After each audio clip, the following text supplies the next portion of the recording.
Hunter x Hunter é um dos shonens que eu considero mais completos em questões de roteiro, personagens e poderes. É uma obra muito bem construída, repleta de muita criatividade. Todos os arcos têm suas peculiaridades e gradativamente dão um peso maior para a história. A gente começa no Exame Hunter, que é um arco super simples, e termina entre aspas, é claro, no arco de Guerra de Sucessão, que é um arco super complexo, demonstrando que o Togashi é um monstro em narrativa, e isso é inegável. Mas esse vídeo é dedicado especificamente ao arco das quimeras. Eu só não digo que esse arco é o arco que amadurece Hunter x Hunter, porque York Shin já faz isso muito bem, mas ele é com certeza um dos arcos mais importantes, principalmente para o protagonista, o Gon. É onde o protagonista amadurece, onde o Togashi ele destrincha de maneira magistral a persona do Gon, o que ele é em sua totalidade, atribuindo camadas ainda mais profundas ao protagonista e ao todo da obra. Esse é um arco que te arruma em um pensar sobre questões morais, éticas, sobre a humanidade, quem é o certo, quem é o errado, existe realmente algum errado e algum certo nessa história? Contextualizando o arco para algum criminoso que ainda não viu Hunter x Hunter, mas assim, eu recomendo profundamente que você assista Hunter x Hunter, que é uma obra-prima. Esse arco, ele se consolida em cima das formigas quimeras, que são bichos monstruosos do continente negro, que é um local de acesso muito reduzido para as pessoas do continente conhecido. Ele é repleto de monstros abissais. Esse é um resumo muito bem resumido do continente negro, mas entenda que ele é um lugar repleto de criaturas monstruosas. Uma formiga rainha dessa espécie misteriosamente surge especificamente em um local do continente conhecido que é a NGL. Esse é um país isolado e autônomo. Ele tem princípios para uma vida verde e ecológica, sem tecnologia. Isso, claro, na sua superfície.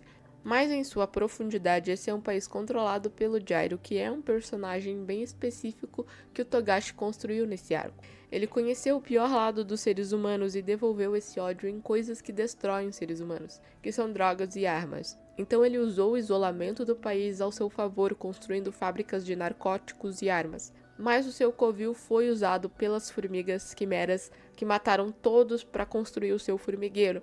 A rainha quimera estabelece então o seu reino nesse país, botando seus ovos, que são sacos amnióticos pendurados no teto, assim construindo o seu formigueiro. As formigas quimeras elas têm uma reprodução baseada em fagogênese, onde a alimentação da rainha vai influenciar as características das formigas que ela vai gerar. Então tudo que ela comer vai ser passado para suas proles. Mesmo que ela coma diversas espécimes diferentes, as formigas podem sim herdar diversos elementos dessas espécies. Então a rainha come diversos animais, e ela também começa a comer uma coisa bem nutritiva para ela e para suas proles, lembrando que ela precisa de muita nutrição para gerar o rei e os seus guardas reais. Então ela começa a se deliciar com humanos. Quando ela começa com essa refeição, ela vai trazer diversas coisas para sua raça. É uma faca de dois gumes, coisas boas e ruins virão. Malícia humana, traição humana, egoísmo humano, ódio humano, mas também bondade humana, lealdade humana, amor humano, e tudo isso será parte agora da sua raça também. E claro, características físicas e características dos poderes que os humanos dominam. A partir disso, nós temos o desenrolar de todo o arco. O arco ele começa com a aparição do Kaito. Para quem não leu o mangá, só assistiu o anime de 2011, essa não é a primeira aparição dele. O anime ele cortou uma parte muito importante do começo do mangá que dá todo um peso a mais para o que vem a acontecer depois. Ele já apareceu lá no começo do mangá, lá na Ilha da Baleia, salvando o Gon de um urso, e o Gon já admira o Kaito muito já na primeira aparição dele. Acho que esse corte é com certeza um erro da adaptação que tira uma parte do peso do sentimento do Gon. O Kaito é um personagem que eu gosto bastante dentro da obra. Ele já está investigando as formigas quimeras dentro da NGL, mas ele ainda não sabe a dimensão do perigo que está por vir desses bichos. O Kaito é uma pessoa com muita responsabilidade, e para ele ser um Hunter é ter um dever com a sociedade e com as pessoas. O conhecimento traz com certeza a responsabilidade, e o Kaito leva isso bem a sério. O Kaito ele com certeza é um humanista. A vida humana e a liberdade são coisas que ele preza muito. Tanto que ele não hesitou em momento nenhum em se sacrificar para salvar o Gon e o Killua. Ele sabia que estava na frente de um monstro e essa é a responsabilidade de um Hunter em sua cabeça. Esse sacrifício vai respingar do Gon de uma maneira muito mais profunda, mas eu vou destrinchar isso depois. O Kaito dentro da obra é com certeza uma bússola moral para o Gon. Ele apresenta para os meninos o que é ser um Hunter de forma nua e crua, a busca pelo desconhecido, a ética que envolve isso e as consequências brutais dessa busca. O nascimento dos guardas reais e do rei é um momento que marca o arco. A rainha já havia consumido humanos que tinham domínio do Nen. O Nen é basicamente o poder de Hunter x Hunter. Então, diversas formigas começam a desenvolver poderes que envolvem o Nen. A Pitou é a primeira guarda real a nascer, e ela busca aprender o que é esse Nen e o que ela poderia fazer com isso. E ela já nasceu com uma aura monstruosa. Ela mal nasce e ela já assassina o Kaito. A morte brusca dele é para realmente mostrar como esses bichos são poderosos e monstruosos. Lembrando que as formigas nascem com características humanas, mas com instintos programados de sua raça. Os guardas reais existem para proteger o rei e servir ao rei a todo custo. Eles não nascem com moral e ética da sociedade humana, eles nascem com a programação baseada na sobrevivência da própria espécie. O rei, ele é com certeza o que mais evolui dentro da obra, emocionalmente, moralmente e psicologicamente. Ele nasce perfeito, com força e poder absoluto. Mas ele nasce sem nenhum conceito emocional, ético, sem amor pela vida humana e nem mesmo o seu nome ele se importa em saber. Para ele, ele é o rei e é isso que ele deveria saber. E todos os seres devem se curvar a ele. Eles não são cruéis na visão deles. Eles são apenas indiferentes à vida humana e a todas as outras. É quase uma metáfora sobre quando nós pisamos em uma formiga. Para nós, a vida dela é completamente indiferente. Apesar de ser perfeito, existe algo dentro dele que ele não entende, um vazio. Falta algo, ele nasce com tudo. Então qual é a graça de conquistar algo? Não existem desafios que não possam ser vencidos por ele. Ele aprende todos os jogos humanos e vence todos os grandes competidores com muita facilidade. Porém, algo muda quando ele encontra uma mulher extremamente frágil, com uma deficiência visual, e perde não só uma partida, mas todas que ele joga contra ela. Em algum momento, essa humana faz uma pergunta que muda tudo. Qual é o seu nome? A partir desse ponto, ele é atingido por um desejo que ele não teve, que é a curiosidade. Qual é o meu nome? Quem eu sou? Ele não entende porque ele não tem um nome, e ele não entende porque ele quer entender isso. A partir disso, ele começa a evoluir. O surgimento do eu do rei entra em processo. Todos nós passamos pelo surgimento do eu. É o momento onde nós se entendemos como seres singulares. Existem diversas teorias sobre isso, e uma que eu gosto bastante é do Jacques Lacan, onde ele diz que nós se entendemos como um eu na infância por um reflexo no espelho. Definindo isso para o Meruem, é como se agora ele conseguisse enxergar o próprio reflexo, mas ele precisa do nome desse reflexo para tornar esse reflexo algo realmente real dentro dele, para ele ser concreto, para ele ter uma identidade. Ele começa a desenvolver sentimentos reais, autorreflexão, empatia, desejos e respeito. A humana que o venceu era o reflexo que o Meruem precisava enxergar, mesmo que ele não entenda os sentimentos que ele tem por ela e por que ela significa tanto para ele, mas provavelmente foi porque ela deu espaço para ele ser alguém além de apenas o rei, instigou nele coisas mais profundas. Por isso ele desejou estar com ela em seus últimos momentos, e até mesmo ousou se ajoelhar em frente a alguém para que esse desejo fosse permitido. O rei não é um vilão, mas ele precisava ser exterminado porque ele era uma ameaça à hierarquia humana. A derrota do Meruem estava iminente no momento em que ele subestimou a raça humana. Como o próprio Netero disse, não subestime o potencial ilimitado do homem para evolução. Depois disso, foi a primeira vez em que o rei sentiu medo. O Meruem foi morto por uma bomba, a Rosa, mas não pela explosão da bomba, mas sim pelo seu veneno, algo que era inimaginável pelo Meruem. A Rosa continha veneno, uma vasta quantidade de veneno que foi espalhada no instante em que a Rosa estava florescendo. Tinha uma qualidade acima de qualquer outro similar. Para aqueles que tiveram o azar de sobreviver à explosão inicial, além do dano interno causado pelo rápido avanço do veneno, ela transforma o corpo dos afetados em veneno que libera um novo veneno até morrer, propagando uma reação em cadeia de vítimas. Em outras palavras, isso é uma incomparável, desumana e monstruosa arma militar. Apesar de seu cruel fim, ele ainda pôde usufruir de seus últimos momentos com uma criatura que lhe mostrou seu reflexo, e pôde dizer a ela o seu verdadeiro nome, qual era a sua identidade. Então, boa noite, Meruem. Os guardas reais também são partes fundamentais de todo o arco. Nós vemos neles 3 tipos de lealdade, seja a lealdade possessiva do Puff, a lealdade intrínseca do Yuppie e a lealdade que se revoluciona da Pitou. Os 3 são elos muito importantes para o seu rei. O Puff, ele é com certeza o mais odiado dos guardas, porque o amor dele pelo rei vai se tornando algo muito egoísta, possessivo, até mesmo narcisista. Ele, diferente da Pitou, que evolui junto do seu rei, que tem a lealdade que se revoluciona, ele tem o seu rei como uma divindade que deve ser intocável, uma divindade que ele deseja moldar conforme ele acha que o rei deva ser. O Puff, ele vai se tornando um emaranhado de inveja e egoísmo. Ele entende que aquela humana mudou algo dentro do seu rei e que isso é inadmissível e que ela merece a morte. Como uma criatura tão insignificante ousa tornar o rei um ser individual, ousa ser alguém importante para ele. Quebrando aquela idealização que ele tinha do seu rei. Para o Puff, a sua derrota moral foi o rei pedir em seus últimos momentos por uma humana. Ele morre repleto de inveja e angústia. O Yuppie, ele é o Yuppie, ele é a personificação do seu lugar no meio da sociedade das formigas. Ele tem uma lealdade intrínseca, ele sabe a sua função, a importância do seu rei e para ele tá ótimo.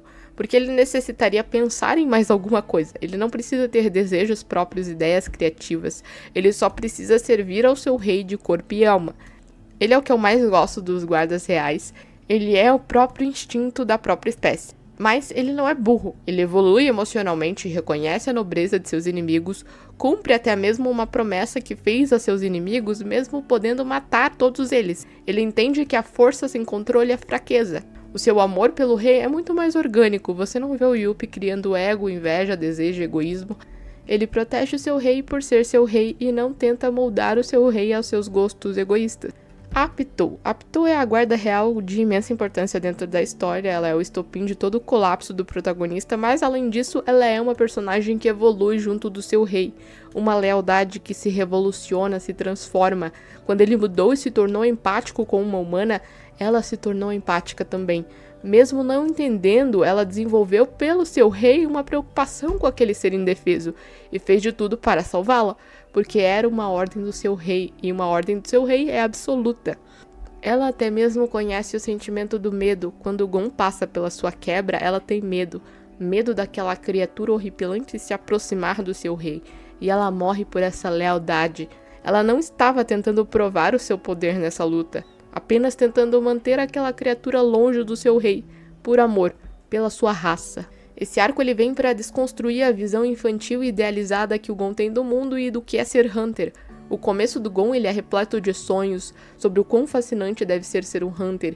Isso representa para ele liberdade e aventura. Os primeiros arcos constroem essa idealização para o Gon de como é uma grande aventura ser um Hunter. Ele ainda não entende que existem limites muito mais brutais dentro desse mundo. O Kaito é o que o Gon admira e quer ser. Quando o Kaito morre, ele perde essa bússola moral que ele tinha. Ele enxerga que o mundo não é justo e nem todas as pessoas podem ser salvas. É onde ele se desprende da idealização que ele tem sobre o que é ser um Hunter do mundo. Ele abraça o seu egoísmo de maneira profunda. Mas, não só isso, ele se desprende completamente do que ele acredita. Ele se perde completamente dentro de si. Eu acredito que o Kaito ele se tornou uma âncora emocional para o Gon, onde ele é colocado no local onde o pai do Gon deveria estar. Ele admira e quer ser como Kaito. Pode parecer que o abandono do pai do Gon não o machuca, porque ele fala disso também de uma maneira muito idealizada. E ele cresce em um lar com muito amor. Mas o abandono o machuca, e o machuca de uma maneira que ele provavelmente não entende. Então quando o Kaito ele morre, ele não só perde uma bússola moral dele, mas também se sente abandonado novamente por alguém que tem um local tão íntimo para ele. Alguém que era o substituto emocional para aquilo que ele não teve. Então é nesse momento que o mundo de idealização dele morre. Todo o esforço do mundo não irá te salvar de perdas, o mundo não é justo. O Gon ele carregava a ideia do mundo justo, que é um dos conceitos centrais da psicologia social apresentada pelo psicólogo social Melvin Lerner.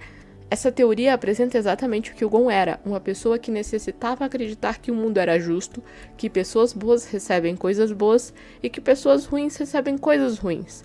Essa é basicamente uma proteção psicológica do Gon, porque realmente não faz sentido pessoas boas sofrerem coisas ruins.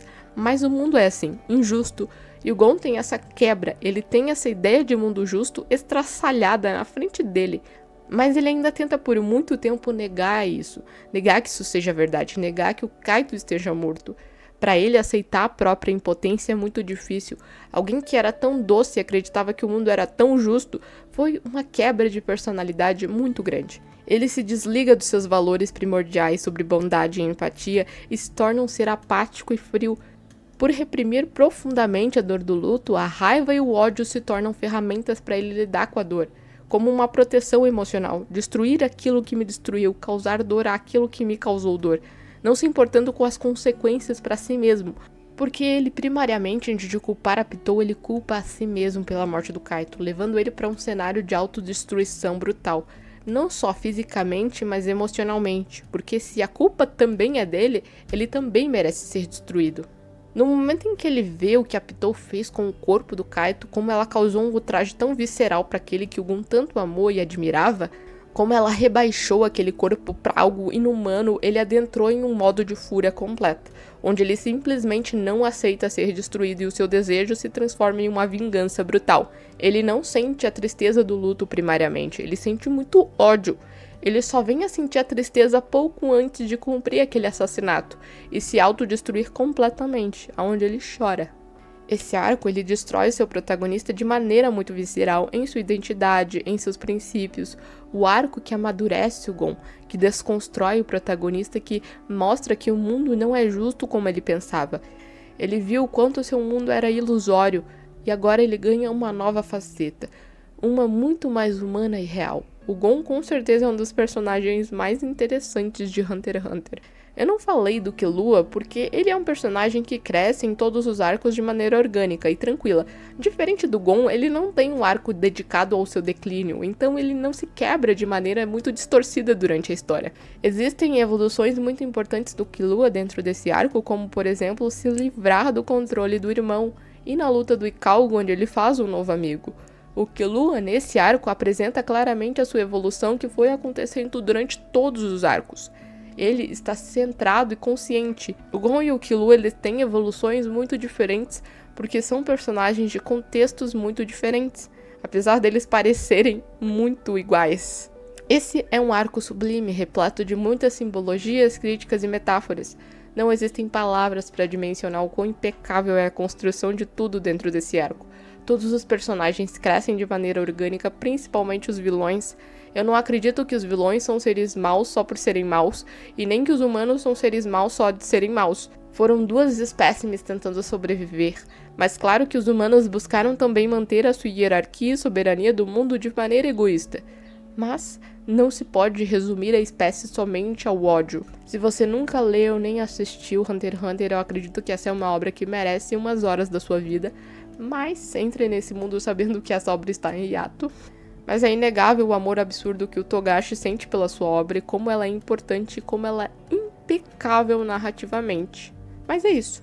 Muito obrigado se você me ouviu até aqui. Deixem o seu like, comentem as suas opiniões sobre o arco. Se quiserem me recomendar obras, eu aceito. Pode demorar um pouco para sair o vídeo? Pode. Mas confia que vai existir. E é isso. Até mais. Tchau, tchau.